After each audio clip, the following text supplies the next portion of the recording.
মোৰ বিদ্যালয়ৰ এগৰাকী ছাত্ৰী সানুৱা বেগম, অষ্টমমান শ্ৰেণীৰ এইগৰাকী ছাত্ৰীক আমি আপোনালোকক দেখুৱাইছোঁ। তাই বৰ লাজকুৰীয়া আৰু হাঁহি থাকে, সানুৱা বেগম। আৰু আমাৰ ছাত্ৰ ছাত্ৰীসকলেও তাইক কোনোদিন কেতিয়াও দুৰ্ব্যৱহাৰ নকৰে, মানৱীয় দৃষ্টিভংগীৰে তাইক চাই, তাইক সহায় কৰে। মই সদায় তাইক চাওঁ, ইমান ঠাণ্ডা হৈ ক্লাছৰুমত বহি থাকে।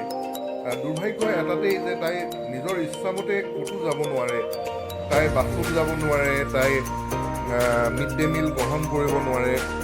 আৰু এইটো এটা দুৰ্ভাগ্যৰ কথা, তাই যাব নোৱাৰাটো। আৰু আমি বিভিন্ন সময়ত দেখা পাইছোঁ তাই ছুটিৰ সময়ত তাই মাক দেউতাকলৈ আশাৰে বাট চাই ৰৈ থাকে। দেউতা আহিছে, দেউতাৰ লগত তুমি যোৱা দেই, দেউতাৰ লগত যোৱা।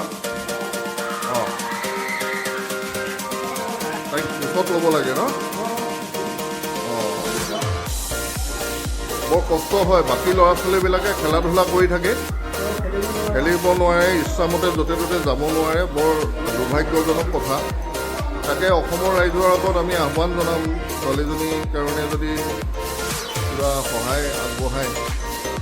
তেখেতৰ আৰু এটা সন্তান আছে, সন্তানটো একেই বিশেষভাৱে সক্ষম। বৰ দুৰ্ভাগ্যৰ কথা। আমি অসমৰ ৰাইজৰ আগত জনাব বিচাৰোঁ, তাই এতিয়া অষ্টমমান শ্ৰেণীত পঢ়ি আছে।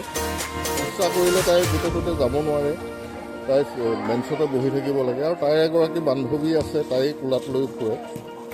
বাকী ছাত্ৰ ছাত্ৰীবিলাকে এনেদৰে জিৰণিৰ সময়ত খেলা ধূলা কৰি থাকে।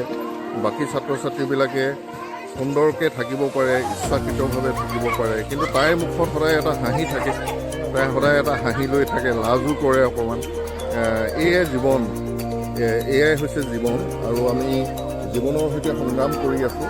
গতিকে এই ছাত্ৰীজনীৰ কাৰণে আমি কিবা এটা কৰিবৰ কাৰণে অসমৰ ৰাইজৰ ওচৰত প্ৰাৰ্থনা জনালোঁ। ধন্যবাদ।